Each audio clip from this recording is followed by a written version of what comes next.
The story so far. Mass refers to how much stuff a thing contains. Weight refers to the rate at which that amount of stuff is being accelerated towards the Earth. In other words, weight is just another way of saying force of gravity. An object's mass never varies, but its weight can go up or down depending on the force of gravity acting on it in various parts of the universe. And now, work. These barbells have a mass of 120 kilograms. Since they are resting on the surface of the planet Earth, we know that the force of gravity acting on them is about 10 times that number of newtons. It takes a very strong man to lift something that weighs so much. Because if the barbell is being pulled down by a force of 1,200 newtons, it must take 1,200 newtons of force to hold it up. Of course, if we were on the moon, where the force of gravity is only 1/6 that of the Earth, anybody could do it. But we're not on the moon. That looks like hard work. But how much work? 1,200 newtons worth? To lift the barbell? How far?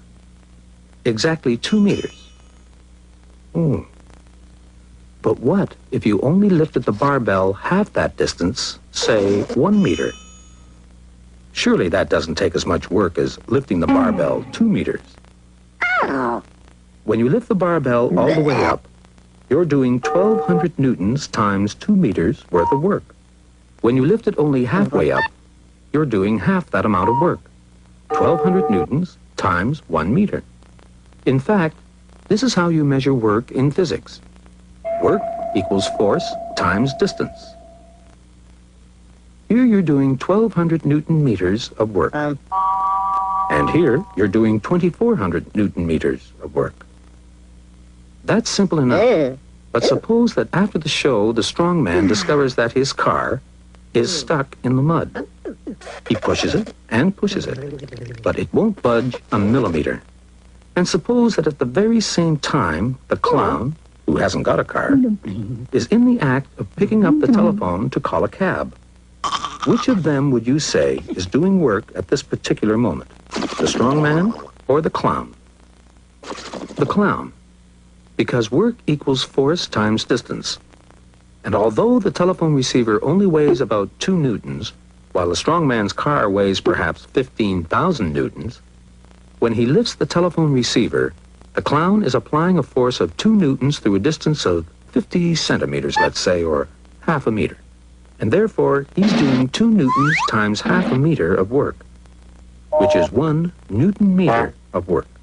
The strong man, on the other hand, may be exerting thousands of newtons of force.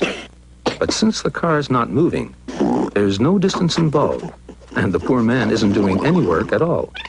A force of even thousands of newtons times 0 distance equals 0 work, whereas a force of only 2 newtons through a distance of only half a meter does equal some work, even if it's only 1 newton meter worth.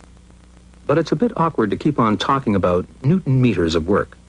So physicists have borrowed the name of a famous British scientist, James Prescott Joule, as the measure of work.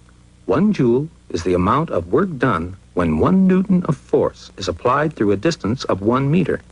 That's to say that 1 newton meter equals 1 joule, which can also be written like this. So the clown did 1 joule of work when he lifted the telephone receiver. And the strong man did 2,400 joules of work when he lifted the barbell. But of course, when he tries to move his car, it's a different story. He does 0 joules of work.